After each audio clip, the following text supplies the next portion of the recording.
উফ শালা কি গরম পড়েছে রে, তার উপর খুব টক খেতে ইচ্ছা করছে। ওই ভাই, কি বল? আরে মালিকের টক খেতে ইচ্ছা করছে, এর কারণটা কি হতে পারে বলতো? কি রে? আমাদের মালিক মা হতে চলেছে রে। ছি ছি মালিক, তুমি কোথায় মুখ কালো করেছো? হ্যাঁ, এবার তুমি সমাজে মুখ কি করে দেখাবে? চুপ শালা, আমি কি মেয়ে নাকি রে? ও তাই তো, আমি তো ভুলেই গিয়েছিলাম।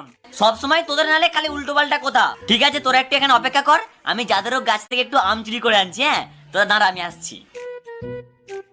আরে শালা কত আম রে এই গাছটাতে, এক ঢিলাকে একটা পেড়ে দেবো। এই, আহ, ও বাবা গো, মরে গেলাম গো। আরে কোন হতবাকা ঢিল চল্লিশ রে?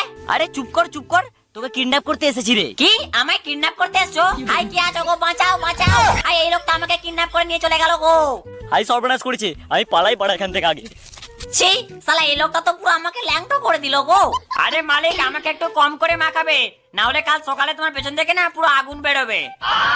হ্যাঁ রে, আমি তোকে বেশি খাবো না রে।